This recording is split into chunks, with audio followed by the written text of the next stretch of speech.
Olá, muito bom dia, que este seja um dia de muitas bênçãos para a nossa vida e muitas conquistas ao lado do Senhor. Enquanto nós começamos a sentir o aquecer do sol sobre o planeta Terra, nós reconhecemos que esse é o nosso primeiro compromisso e a nossa primeira responsabilidade, nos voltarmos para Deus, abrirmos a Sua palavra e deixarmos que ela fale ao nosso coração. A palavra de Deus é Deus falando conosco. Por isso que nessa manhã, nesse momento, quero deixar aqui para que nós possamos levar no decorrer de todo o dia um verso da palavra de Deus do livro de Salmo, capítulo 68, verso 6, que diz o seguinte: Deus faz que o solitário more em família, tira os cativos para a prosperidade. Só os rebeldes habitam em terra estéril. Salmo capítulo 68, o verso 6. É uma das razões pelas quais nós seguimos ao nosso Deus, porque Ele é um Deus justo, Ele é íntegro. Ele, de fato, faz o solitário morar em família. Ele tira os cativos para viver em prosperidade, o que Ele fez com a nação de Israel. Os levou com mão segura para a terra prometida. E é por isso que nessa manhã nós nos voltamos para Ele com palavras de gratidão, com louvores, com reconhecimento e clamamos a Ele que esteja ao nosso lado no decorrer de todo esse dia. Um dos objetivos desse canal é estudarmos um capítulo da Palavra de Deus a cada dia. E nessa manhã eu quero convidá-lo a ter nas mãos a Palavra de Deus no livro de Números, capítulo 16, o verso 1 e o verso 2. Corá, filho de Izá, filho de Coate, filho de Levi, tomou consigo a Datã e Abirão, filhos de Eliabe, e Aom, filho de Pelete, filhos de Ruben. Levantaram-se perante Moisés com 250 homens dos filhos de Israel, príncipes da congregação, eleitos por ela, varões de renome. Nós sabemos que os israelitas viveram no Egito por um período de aproximadamente 430 anos. Corá trouxe do Egito alguns ensinamentos que ele acreditava que no deserto poderiam lhe ser úteis. Um dos ensinamentos que ele trouxe foi poder observar os sacerdotes. E sabia que os sacerdotes, eles eram homens ricos, eles tinham uma tremenda influência, eles eram políticos e estavam envolvidos com a política, estavam interessados simplesmente no seu bem-estar, mas não estavam preocupados com a nação egípcia e com aqueles adoradores que de fato viviam dentro do Egito. Corá, ao sair do Egito, olhando para Moisés e Arão, ele começou a imaginar que Moisés e Arão também tivessem os mesmos propósitos que os sacerdotes egípcios. E começou então agora a atacá-los. Porque, na verdade, Corá queria para si o que os sacerdotes egípcios tinham quando ele viu isso lá no Egito. E começou então a acreditar que Moisés e Arão eles estavam também seguindo os mesmos objetivos. Mas, na verdade, Corá não tinha compreendido que o único objetivo pelo qual movia o coração de Moisés era servir a Deus. Moisés teve a oportunidade de ser príncipe no Egito e poderia ser o futuro faraó do Egito, mas Moisés escolheu servir a Deus, foi para o deserto, desaprendeu tudo o que tinha aprendido no Egito e agora estava completamente submisso à vontade de Deus e Deus estava ao seu lado para honrar a sua liderança. Embora Corá não tivesse conseguido compreender o que Deus de fato tinha efetuado na vida de Moisés e dos seus familiares. Já os filhos de Rubens, Datã e Abirão, eles queriam para si a liderança civil. Eles acreditavam que poderiam fazer melhor do que aqueles que estavam ocupando esses cargos de liderança. E na Bíblia, no capítulo 16 do livro de Números, o verso 15, é a primeira vez que nós encontramos na Bíblia a palavra de Deus dizer que Moisés irou-se. A Bíblia o considera e o nomeia como sendo o homem mais manso que existiu sobre a face dessa terra. Mas no capítulo 16 a Bíblia relata e descreve que Moisés ficou irado. Nós aqui podemos tirar uma lição e saber que, embora Moisés de fato era um homem de Deus, Deus falava com ele diretamente.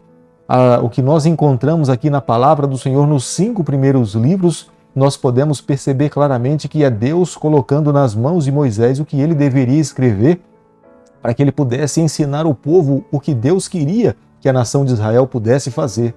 Mas nós podemos perceber claramente que Moisés é um homem como eu e você, um homem que poderia se envolver com o pecado, mas Moisés sabia que a sua vida, para que ele pudesse viver uma vida ilibada, consagrada, separada para Deus, era viver uma vida dependente diariamente do Senhor.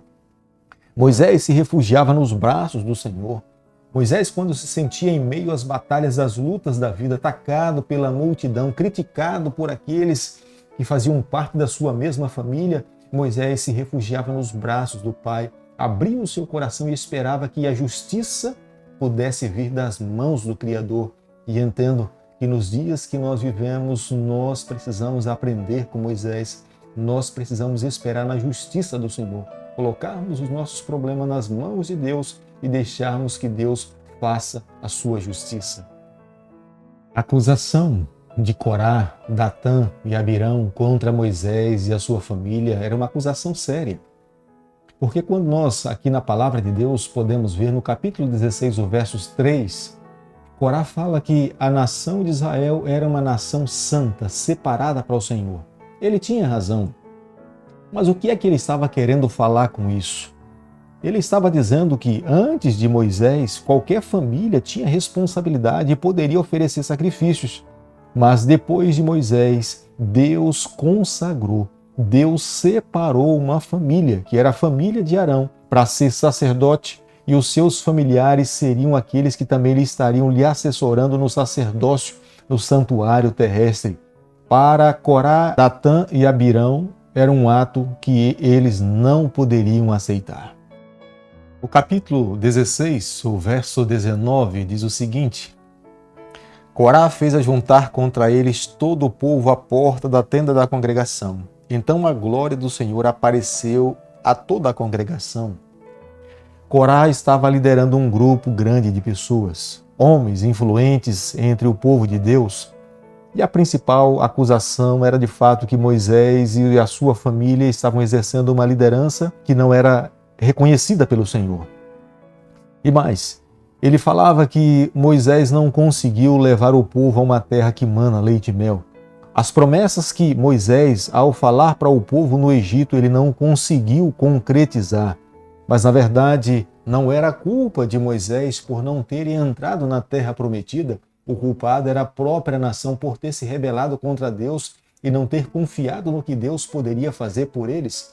Mas Corá era alguém rebelde, e alguém que estava levando o povo para um caminho errado, estava trazendo uma informação completamente distorcida, e Deus, nesse momento, desceu para fazer justiça.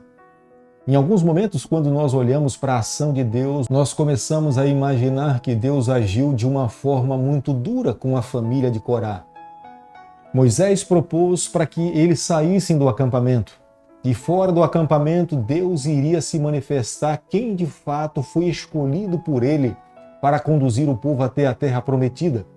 E Deus pediu para que ninguém se aproximasse da família de Corá.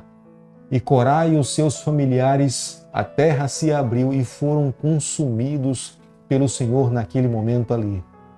Uma prova clara que a ação de Corá, que a rebeldia de Corá era uma desaprovação por parte de Deus. Deus não estava feliz com a atitude rebelde de Corá em colocar o povo contra a liderança de Moisés e o próprio Deus. Amigos, nos dias em que nós estamos vivendo, nós precisamos tomar como lição a atitude de Corá. Precisamos entender que nós precisamos respeitar aqueles líderes que foram impostos pelo Senhor. Nós não podemos abrir a nossa boca de qualquer forma para jogarmos pedra ou falarmos mal daqueles que estão conduzindo o povo de Deus.